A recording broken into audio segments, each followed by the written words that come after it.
Well, we've got Mr. Ken LaVanda here again, the birthday boy. What a day, mate, doing a podcast on your birthday, Ken. Happy birthday, mate. Thanks, mate. Yeah, nothing changes, mate. We all age gracefully, and just because it's your birthday, it doesn't mean that the wheels don't stop turning. So no better place to be than spending a bit of time with you, talking about how we can improve everyone else's life rather than just yours and mine now. Yeah. But hello, my name's Ken LaVanda. My life's fucking amazing. Let me improve yours for you. Just so we're aware, mate, I just had some birthday cake. Just so yes. I reckon in that piece of birthday cake, I reckon there was about 2,000 calories in it. Oh, yes. So it was just unbelievable. You're not wrong, though, Ken. Ken, with me taking the piss there, he's definitely not an arrogant, but a very confident man because he does deliver the goods. But speaking of goods, what cake was it, mate? What sort of birthday cake? Mate, it was a raspberry cheesecake made out of condensed milk. It was just amazing. And, mate, wow. I'll tell you what, hopefully this doesn't bother us, but the rain is just absolutely pouring down outside. It's like the gods have opened up and Mother Nature is just like, I'm just looking out the window and it's just absolutely bucketing down. I think it's about the hail, but anyway. Oh, mate, hopefully the sound's all right. But those listening or watching, just pretend it's raining outside when Ken's speaking and I think you'll be all right. It'll okay, but... mate, I love Black Forest is a killer for me, mate. That's my Achilles heel, I reckon. But always good to celebrate with a bit of cake. This episode, Chrono versus Bio, or some sort of name around there, where we're talking about chronological age, actually quite fitting with today's episode with Ken, and chronological versus biological. Establishing a clear difference between the two, which I'm obviously going to be opening up the reins and letting Ken run with it, but. It's something that's a fascinating thing. I was saying to Ken before we started this, and it's not in a disrespectful or judgmental way, but I see some people, friends, you just see people and you see some profile pictures and like, fuck, man, 3 years has aged them like 30 years. But this is what happens with a lot of fathers when they come on board with us.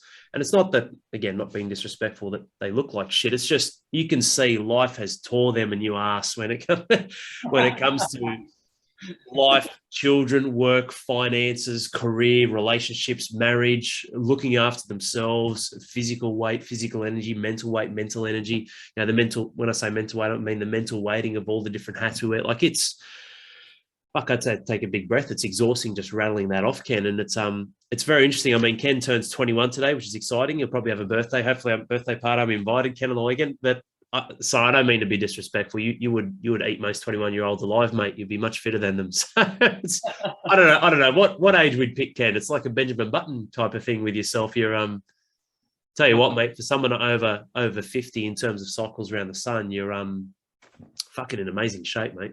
Yeah, it's really, mate. Listen, in all honesty, it's about the quality of life that you live. It's about the repetition. It's about the choices in life that we all take, and that's kind of really important.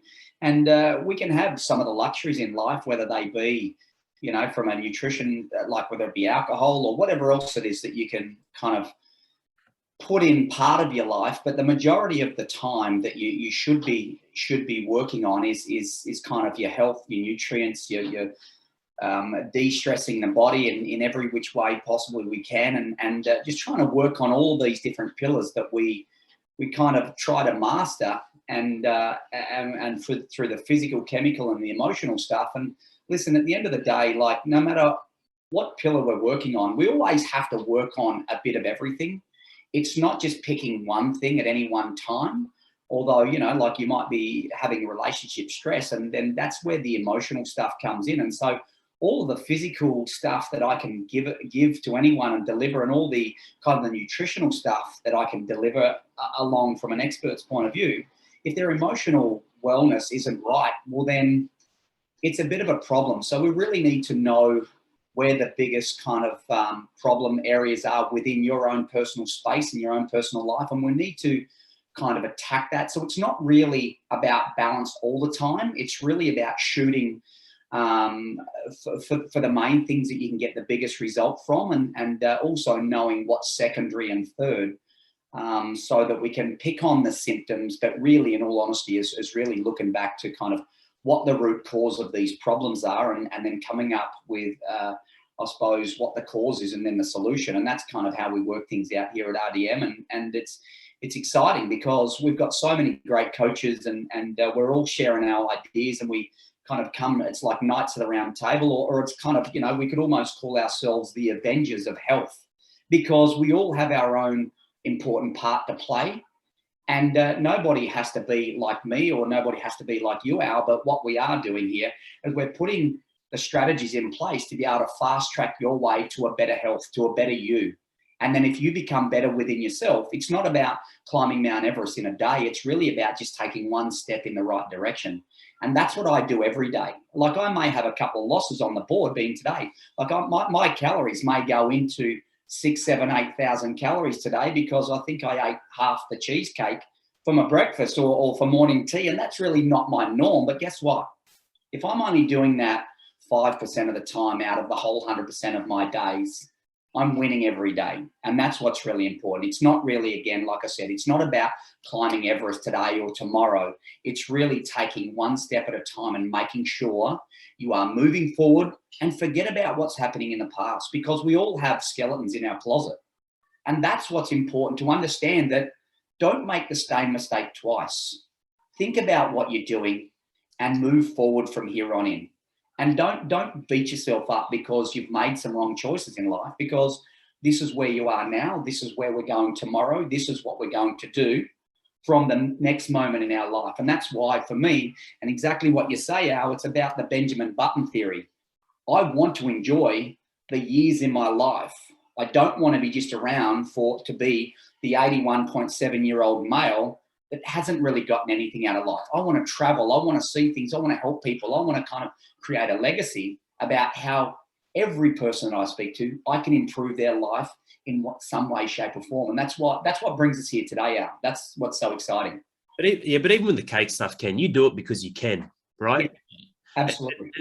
And that's what I would coin the term earning the right to play. We used to say it with rugby league a lot when I was playing. It's like, complete our sets, get downfield, field position, tighten up our D.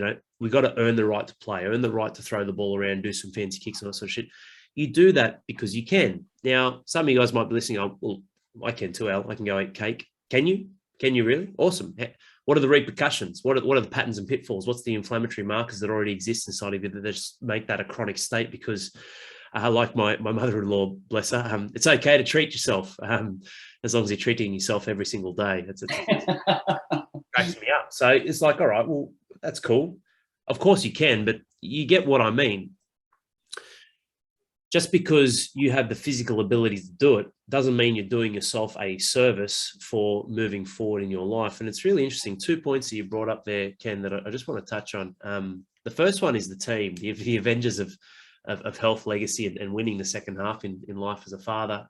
Absolutely. Like, I don't want, and I'm not. I wouldn't want to be the smartest person in the room, and I'm not. And in terms of our coaching team, and I don't want yes men either. We've got a great crew where we all voice our position, our perceptions, our opinions, and everything, and that's powerful because through that level of genuine and respected collision and touch points on what works, what doesn't, what do we need to do, it's fucking amazing, mate, because you find the path forward. And that's what I love about our team. Very strong leaders moving forward.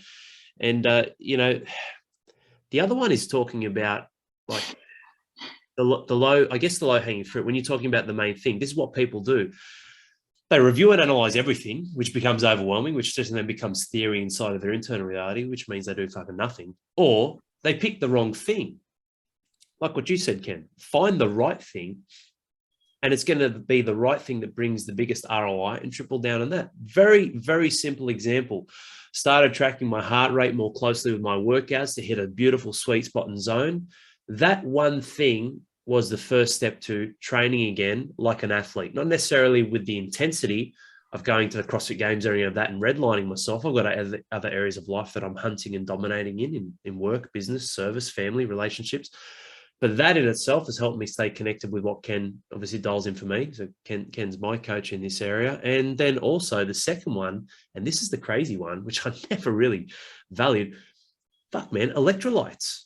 Like, I got this right here, and I personally love Enduro. I think it's a brand that's been around for a long time. They've got great runs on the board with triathletes and all that sort of stuff. But This Endura brand, we probably should make our own one day, Ken. We'll make a HPF. But this, purely reading the research that you put together in our HPF rebuild program and researching and reading what you put together, I was like, shit, man.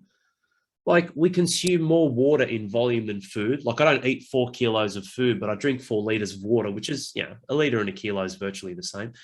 And then also, I'm not replenishing myself, and I'm not going to rely on energy drinks and all that sort of shit for it. And I was like, mate, since I've started bringing in electrolytes, and yes, I have 3 serves a day. I'm a large man. I'm training well. I bring in 3 serves of that a day. That plus the heart rate tracking, those two alone have created massive changes in my life. I'm no longer feeling as fatigued as I was. I'm not dehydrated because I'm making a habit right now. And here I've got my drink with I've got my Mojo in there as well. So it's an amazing blend, actually. And it's great. I'm serving my body with what it needs at a fundamental level. I'm not getting Tribulus and Long Jack, and Long Jack is amazing. Tomcat Alley, it's a good test support. That's in our Mojo product. But I'm not going out hunting for all these this is the big answer that's going to make me it's like, man, Al, are you getting key electrolytes every single day inside of your body? And are you monitoring your performance in your training so you don't burn out and so you don't sandbag? Like, that fucking simple, Ken. Like, it's amazing, mate. Mate, it's crazy, because when you think about what our body needs and kind of what we're giving our body and how we're dealing with inflammatory things that are kind of coming in and out of our life, from nutrition point of view, from stress, etc., like whether it be stress or physical stress or emotional stress, our body still has to recover. And so when we talk about recovery, it's about, well, we've got to give the right nutrients. We don't have to be exactly right. Like, let's be realistic. As you said, Al, we don't have to be elite athletes, but we need to be giving ourselves basic nutritional value, being from not only foods, but it's also coming from hydration. Now, in any fruit, generally in all fruits, 90% of it's water. And so think about anyone that's kind of listening or dialing in with us. Like, how much fruit do you really have? How many vegetables do you have? Like, these things in itself, that calculates to have, you need water.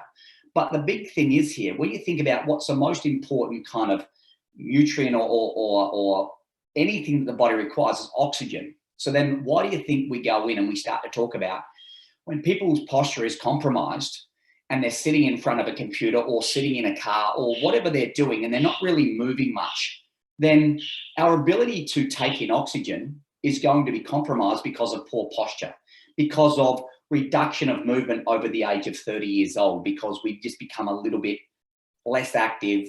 Our body starts to slow down in most cases, unless we're keeping ourselves physically active.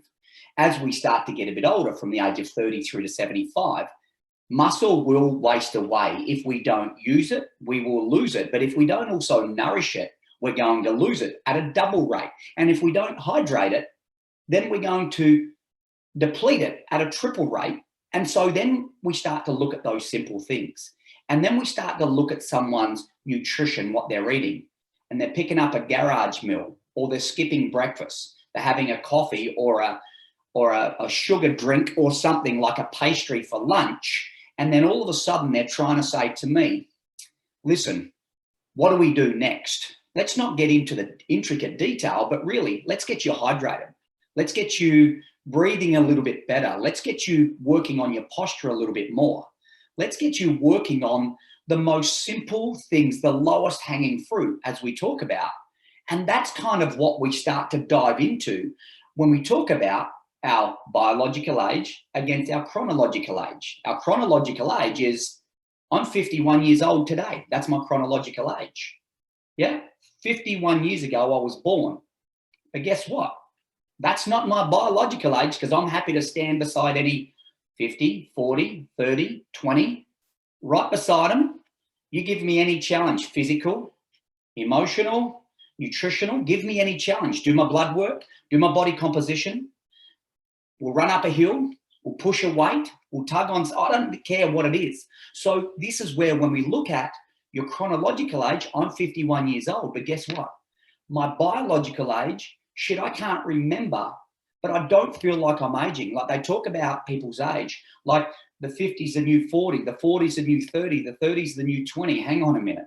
Hang on. Just because you look in the mirror and you look cosmetically great, that's just the biggest load of BS I've ever seen. And this is where this social media steers people in so many bullshit rabbit holes, because of they've got all of these different things that they can change what they look like, what they're doing, what they're, all of this bullshit. And this is what's happening to a lot of people. They're being influenced by social media. Now, you know what? Like, let's be realistic. Like, at the end of the day, what most of these people, when they get on these bloggers and whatever else, what you'll find is, when they're kind of doing their Instagram photos where they train for 30 minutes, half an hour, 3-4 days a week, and you can have a body like mine. Bullshit. I'll challenge any one of those people, male or female. I'll have a look at their nutrition. I'll have a look at what they're doing in training. Just because you've got the genetic ability, it doesn't mean you have the other key pillars that are going to help you achieve that. Like, some people are freaks of nature, like Olympians, and they have to spend 1-2 decades of absolute dedication, 12, 14, 16 hours a day in each of the pillars that we talk about. But when we come back to what we're talking about, what really the Real Dad movement, the high performance fathers are all about, is the real deal. We're not sugarcoating anything here. This is a lifelong process. We are about to change your life forever. This is not some cookie cutter program that you can do in 12 weeks or 1 month or 6 months and expect your whole life's going to be turned around. Hey, shit, we'll change your lives around. Absolutely. You give me 3 months with anyone and I'll be able to change your life around from a physical, emotional, and a nutritional point of view. Absolutely. Without a doubt. But we want to be able to sustain that. And that's what's most important about the method. The what we're trying to do with people here is to really teach them how to live for life, not for a day, a week, or a month. That's really about what we are all about here in RDM. Yeah, it's just unbelievable. Yeah, and technology is a dangerous thing, man. Like, it's really, really easy to forget filters and buffers and polishes. Like, I remember like years ago when Photoshop became very popular, people were doing they're doing a poor job. You can do a really, really good job these days on photoshopping and just getting let's say a bird, for example, in a bikini, and just getting her, getting the bum to stick out a bit more, just curving in the back or bringing the waist. Like, it's crazy, man. Like, a lot of stuff, and I'm just using that as an example because it's pushed so heavily on superficial, a superficial element of this is what validates who you are, or a way to gauge or measure that you are a successful woman or an alpha woman because you're pretty or your eyes and your fucking cheeks glow and it's like, man, you remove filters and photoshops and other moving parts, or even those who aesthetically perceivably look fit and sound, what's going on the inside?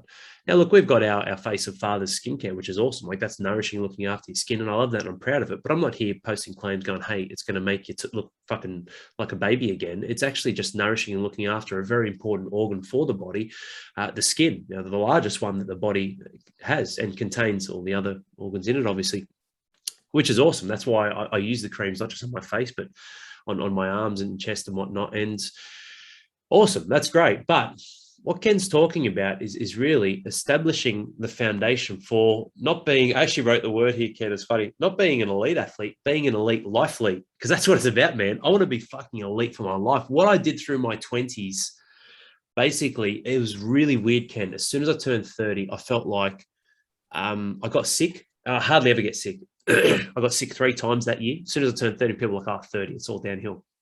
30 is fucking nothing. But it was just weird. I think it was coming off the back end of slowing down in my athletic career with sport, everything just catching up with me, mate, so to speak, like flogging a dead horse for years. But that's what it felt like when I look back. But it was because I just had that mental grit. I just never gave up, which is why I say the term dead horse, because I literally would go into robot or zombie mode when I'd be competing or doing training, and would just, the brain and the head, mind, whatever you want to call it, was so strong that it just willed the body into doing, bone on bone knee, mate. I've had that for 12 years now, yet I'm snatching 120, squatting 220, clean and jerking 160. Like, that's a lot on the knee, pistol squats, all that sort of shit. But I literally would will and bend my mind around the knee to talk to it, to create a perception and connection. That's biology belief, which is a powerful thing, can work. only for so long, but I'm just warming up, man. Like, I want to be someone who in their 40s and 50s is still warming up. Like, even at your age now, Ken, you've got 30 years before you hit the average age. Like, because of where you are in your position, they are 30 massive, amazing years. Most people, when they're hitting 50, they're like, fuck, grind for 5, 10 more years and I can finally relax. Relax with what? You'll be fucking 65, shot to shit, body's torn to shit, no energy, mentally exhausted, possibly on your second, third marriage or alone, completely broken, trying to rebuild. What? You got a few digits in the account. Fuck, that would kill me, man. I cannot think of anything worse, to be fair, Ken, than not going upstream, positioning myself in my 30s and 40s to make sure I'm getting my shit together to look after not just as the chronological age ticks on, but the biological age, because from this, the vessel of life, which has lived through the human body, health, from this, everything else does blossom. It really does. It's not that we're specifically a fitness program per se. You know, this is revolutionizing the way a father can perform to become a high performance father in life. But the component we have with Ken Alone in the fold and our energy protocol, it's second to none. But on that, like, how do we do that, Ken? Like, biological age, how do we bring that as the man's number goes up, as he gets a couple more wrinkles and whatnot, and a few more grays, how do we bring the most important number actually down? How do we do that? Mate, lifestyle is everything. When we look at someone's lifestyle, everyone, like, no two bodies are the same. And depending on what situation, whether you're in a country town or whether you're in a capital city, or no matter where you are, the circumstances are still the same with the choices that you make in life. Because in reality, when we talk about the simple things in life, they come at no cost. Yeah, when you're choosing, you have to eat, you have to drink. Yeah, you will socialize, you will entertain, no matter what you do.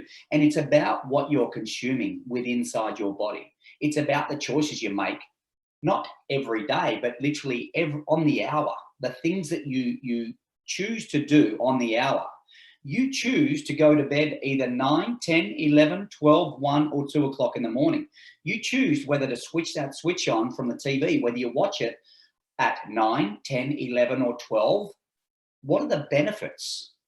Are you watching it because you're just watching a movie, or are you watching it because you're learning some breathing technique, or you're sitting there with the kids? What's the value of that time? Or do you need to be sleeping? You need to be getting into the bed an hour earlier because you've got such a big day the next day, and your average sleep is 6 hours, when you can really hit that switch. And that comes at no cost other than to improve your everyday life.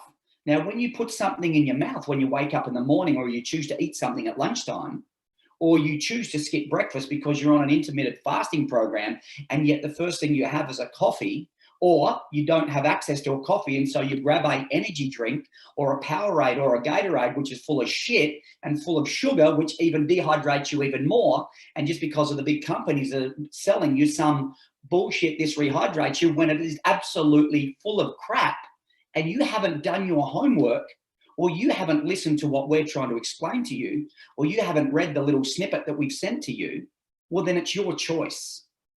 If I give you an exercise program and you're not sleeping, I'll promise you I'll pull that exercise program off you and tell you to breathe, tell you to go to sleep an hour earlier, tell you to turn off all electric devices an hour earlier, don't eat 3 hours before you go to bed. And guess what? I'm going to change everything in your life within the next 24 hours. Because when you wake up the next day and you've got 7 or 8 hours up your sleeve because of you've just made a choice to go to bed an hour or 2 hours earlier, and you haven't sat there and watched the idiot box because you've got nothing beneficial from it, because you've just created a habit that you just can't get away from that box, well, then that's your choice. So why all of these simple things in life, the choices you make, there's going to be an action and a reaction. And so what we're trying to do here is decrease anxiety. We're trying to decrease the stresses within your life, give you tools on how to manage those stresses so that they're not long-term stresses. If they're short-term stress, like when you do a workout, we're trying to give you the techniques, as in sleep, breathe, eat nourishing foods, whole foods, and that's going to help your body recover so that then you can sleep better. Your heart rate variability is not going to be all over the place. You're not going to choose to drink alcohol over top of like hydration, like good foods, good nutrition, etc. All of these things have an impact on your life. And the only people or the only person that can take control is you. You're the only person in charge. We can give you all the tools, but if you don't want to use those tools, there's nothing we can do. We can lead a horse to water, but we can't make him drink. That's what it's all about. You need to take action literally now. Don't say, shit, I'm doing it tomorrow or I'm starting Monday. You need to take action right now. If I'm giving you nutrition, I'm giving you exercise, I don't mind that you haven't implemented it straight away, but what you're doing, you've put a plan in place that you're trying to get everything sorted because you're going shopping today. You're changing your day tomorrow so that you can sleep a little bit better today. You're going to change your tonight's routine so that you can get more sleep, because that's going to make the biggest changes in your life. The lowest hanging fruit that doesn't cost you anything other than flicking a switch. That's what it's about. Isn't it crazy too, man? Like, look, yes, in a world that continually gets faster with technology, attention is the number one commodity, right? But we're all attention poor now when it comes to looking inwards and then drawing focus, which then pulls in time and energy, which creates your reality. They're the building blocks. Very, very straightforward. Can't argue it. It's not an opinion. When we have that, Ken, unfortunately, people just overlook the basics and the fundamentals. Like, it's what Ken's sharing now. It's not boring. It's empowering. Like, you have complete control. Every single man that's come to me and has either been broken or breaking down or struggling or in the rut, he's lost control. He wants control. He needs, every human desires it. Your children desire it. Your wife desires it. Everyone desires that. Well, the problem is they're looking outside of themselves to attain that, which is impossible. I can overpower my children because I'm larger and stronger than them, but I don't own them. Do I really control them? Is it an infinite level of control? Of course not. So when people look at that, they create an imbalance inside of themselves, which then creates confusion and chaos between their internal reality, perceptions, belief systems, expectations, and then assumptions, and then the external reality, which doesn't match up. That's insanity, man. That's what creates chaos. Yes, there's some Einstein fucking saying same thing over and over, expect a different. This is what it is: a lack of alignment between your internal and external reality. That's if you want to peel the layer back one more. So instead of going for the quick fix stuff and the shiny, I've got this fucking protein powder, it's got a fat burner. You're like, fucking come on, mate. What kind of man are you if you can't even do the basic things well, firstly? And secondly, the things that are going to give you the greatest level of control. You're going to breathe anyway, otherwise you're dead. You need to drink water, otherwise you're dead. You need to eat food, otherwise you'll slowly die and you'll be dead. Like, you're going to do it anyway. Master the basics and look inside your life and go, this is empowering by actually creating a night routine. And my night routine is a little bit of breath work. It's cutting some technology. You want to get some blue light glasses, fucking great. But do something that winds you down and creates the right environment for you to then build or begin the rejuvenation process. Not just when you're asleep, it starts before you go to sleep, instead of just stealing hundreds of minutes the next day because of the shit you drag through the night from the day before. That's critical to understand that. Water, hydration, food, you're going to put something in your mouth anyway. Don't need to be a saint, but just pride yourself on mastering the fundamentals and the basics, because those who do that and do it well are the ones who then have the platform and the leverage to create greater complexities in life and to create more fine-tuned elements that ultimately create greater experiences. Why? Because they've got a massive foundation and base. It's just as you say, Al, the process is really simple.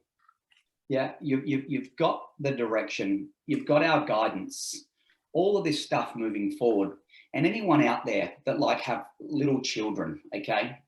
And when I say little children, my youngest is 11 and a half years old, and we talk about the three little pigs and a nice little kind of nursery rhyme. And the thing is, if you build your body out of paper mache, it is going to come crumbling down. And if you're not trying to change what you do on a day-to-day basis, and the second pig is like making his house or her house out of mud and clay and stuff like that. And then we're still missing the real simple things in life about the building blocks, the nutrition.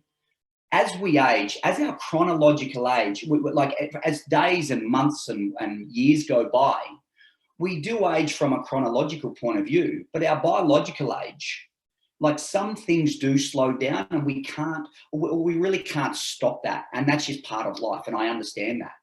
But my legacy and what I've been doing is looking at kind of the leaders in the world out there, and thank God to technology in this instance, because we do have access to some incredible stuff which allows us to get to the forefront of what is really the best stuff for any individual, for that matter. We don't nail it every time, but as we age, like, you know, our hormone structure changes. And then what happens is we don't have such a desire for the amount of food for when we're a kid to a teenager to a young adult into our adolescence, like things like that. So we've got to recognize this. And without staying in tune with our own body, sometimes it gets a little bit too far out of reach for us. And then all of a sudden it's thrown into the too hard basket, and we think, fuck, there's no point of return. And this is where we get into trouble. And so this is why Rome wasn't built in a day. We've got to look at the simple things in life and take one step at a time. And what I always like to do with anyone is reverse engineer things, so that if all of a sudden your goal is to lose 30 kilos, let's not focus on that 30 kilos. Let's look at the little wins on the board. That so much, if it's 30 kilos, let's look at what we can do in a week. Let's look at a kilo in a week. You know, I know if you've got 30 kilos to lose, I can actually get literally 2 kilos off in a week. But in reality, I don't want 2 kilos off in a week, because I want body fat coming off, and I want you to maintain all your muscle. So this is where we start to get into the second, third, fourth layer of the onion, so that I can really educate you on why you're doing it. It's just not about a numbers game. And this is why what I'm trying to do here is really educate you on how to do this for life, not just for a week or a month or for a quick fix. You know, as we start to look at things, you know, we start to age a little, and yet our hunger and our thirst isn't as irrelevant when we're children or young adults also, because things do start to change within our body. We don't generally notice when we put 1 or 2 kilos on in a week or 2 weeks or 6 weeks even, but when all of a sudden we put that suit jacket on, or we put that business shirt on, or we put something on because we're attending a funeral, a wedding, an engagement, whatever else, and all of a sudden we go, hey, shit, I've had to release my buttons on my pants, or I've had to come out a couple of notches on my belt. That should be the first indicator. That should be when you go, shit, okay, this is whenever I deal with women, I say, get me your best dress, get me your best skirt, get me your best thing, because cosmetically, when they put these things on, they look at themselves in the mirror and they put something that they've had on 1, 3, 5, 10 years ago, can they still get into that? So that's a superficial point of why I look at the things, but that's that cosmetic thing that people really can connect to. And that's where they get involved in getting bombarded with all this bullshit from social media. There is some really good stuff out there for social media, don't get me wrong, but where people are following, I want to look like this, I want to look like this, I want to do this, I want a six pack. Okay, go down the pub and grab one from the bottle. You know, like, shit, come on. Like, let's be realistic. Like, you know, I just went to the hairdressers quickly this morning because I haven't had a haircut except for by my son and my wife about 6 weeks ago that everyone's seen, which I look like they put a bowl over my head and just shaved me. But at the end of the day, you know, like, I look at the hairdresser, the barber, and like, he's like 62 years old, but he looked like he's about 90 years old because his nutrition is shit. And he's going, mate, I've had, you know, back problems and everything else, and I've been walking on a treadmill for 90 minutes a day. I said, well, that's going to fuck you back up, isn't it? Because just walking on a treadmill with not having the right kind of guidance in what you really should be doing, he doesn't need to be looking for an hour and a half a day to walk on a treadmill. All he needs to do is literally go through a little bit of mobility and literally do maybe 20 minutes a day of walking, but not on a treadmill, but out in the elements. Get out in the elements and enjoy the real life. We're living in a beautiful part of the world. Australia, there's no other place I'd rather be. So if you can get out, breathe the fresh air in, like, just that alone. Forget about walking inside some gym or inside some bloody confined four walls on a treadmill. That's completely non-functional. Get off your lazy ass, get out there in the elements and go for a walk. We've got a beach here, right? Like literally 500 meters from my house here. Is most amazing. And he's telling me he's walking in this in this room on a treadmill for 90 minutes every day. And I go, I bet your back's no good, is it? He goes, Yeah, funny you say that. And we'll talk about chronological versus biological. This guy's 62, and I'll tell you what, if he doesn't look like a day kind of like around 80 years old, I'll go hopping. So that in itself, so this guy's aging in a way that I could change his life around. So I'm going to give him some really simple stretching stuff to do in a week's time, just to drop him some stuff in, because that's what I do when I come in contact with people. I want to help them just improve quality of life. Like, it's just, that's how simple it is. And some of the things that we've gone through, the key basic things about just moving, it's not really about trying to be an elite athlete. It's not really about trying to, you know, like jump over hurdles every day. It's really about step by step by step process. And that's what it is, one step at a time. Yeah, couldn't agree more, mate. You know, when we're looking at life as a whole and it being a collective of experiences and energy, it is the long game, Ken. You know, like it's not getting drawn into the quick radical changes that just become that flashy or that shiny object that people get drawn into, you know. And this is what leads to consistently building the life that you desire. Standards. It's standards, man. Like you said, the paper mache. Like, are you a paper mache man, or you're a fucking powerhouse mammoth of a man? Because of your standards, and your standards dictate the type and the level of action that you take.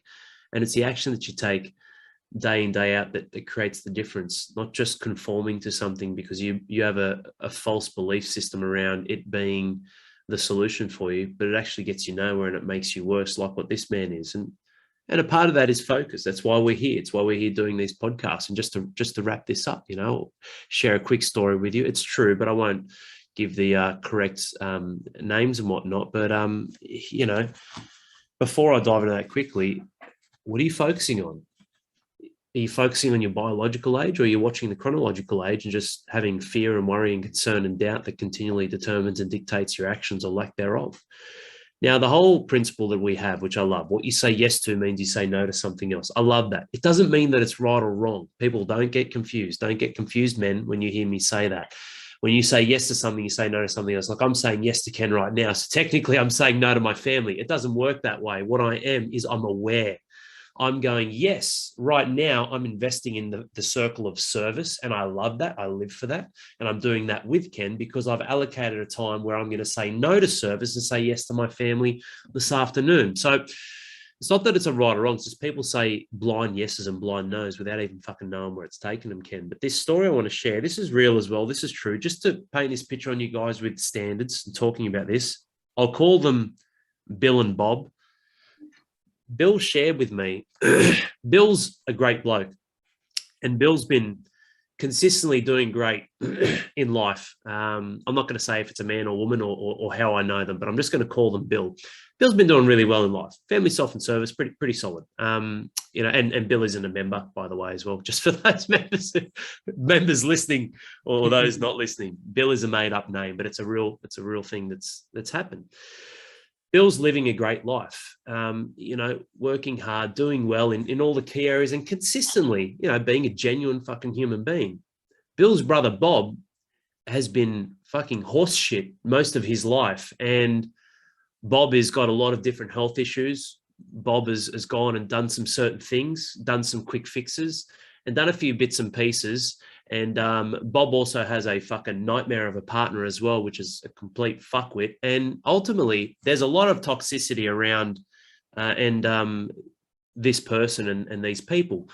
Now, Bob starts to create a few little changes, and big changes as well, medical and surgical procedures, so that perceivably and superficially to the outside world, everything looks hunky-dory in Bob and Bob's life and Bob's family and Bob's relationships.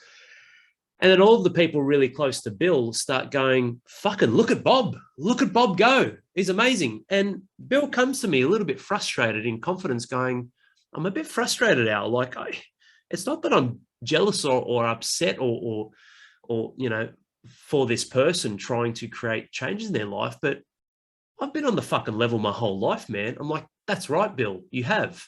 And I guess this is the hard part, you know, just sharing that with you guys. Like, How about when someone comes and they're like, yeah, I've dropped this amount of weight, I've done this fucking 28-day dad bod challenge, or I've done this or done, and they talk about these quick fix might do. It's like, yeah, that's cool, man. I've been a fucking legend of a human being for 25 years. How's that going for you?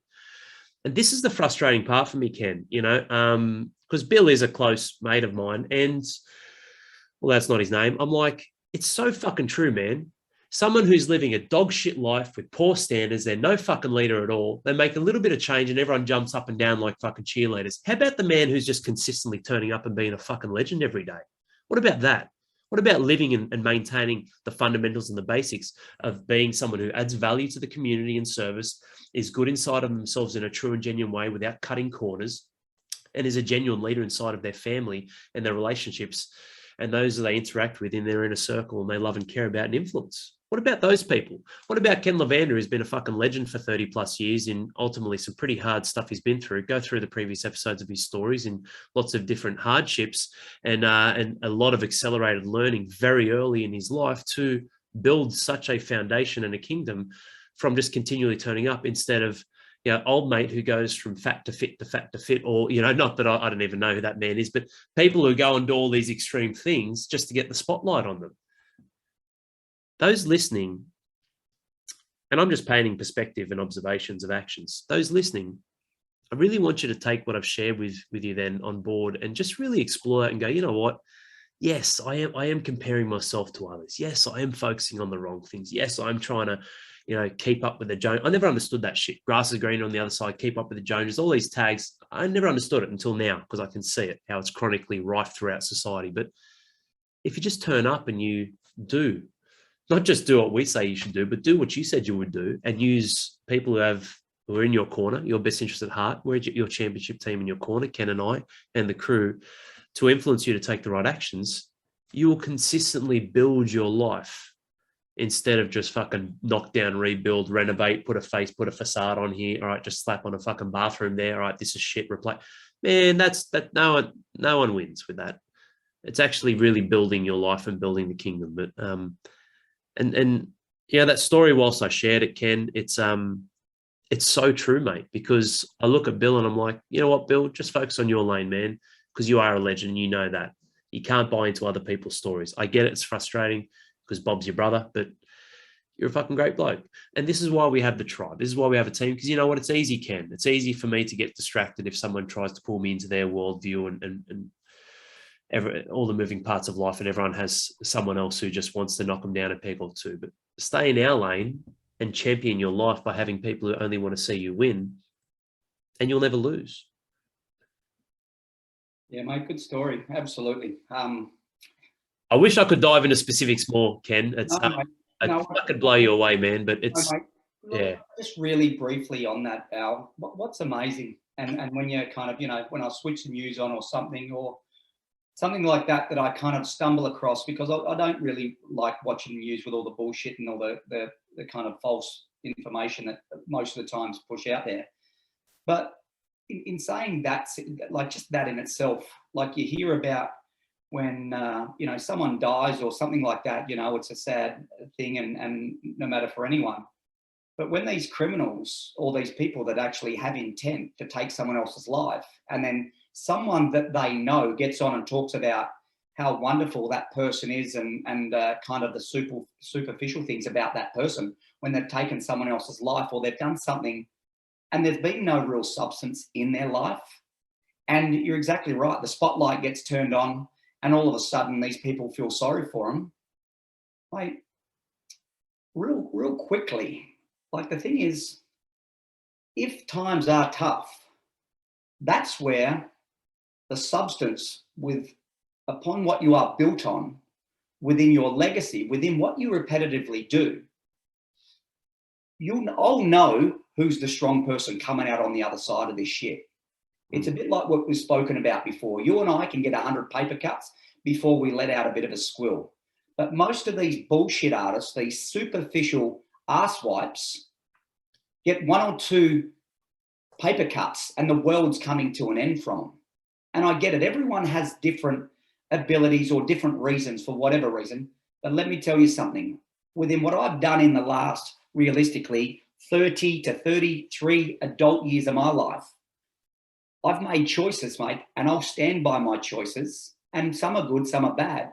But you know what? I have a legacy to help everyone and not to sugarcoat any shit whenever I talk to anyone. There's no sugarcoating.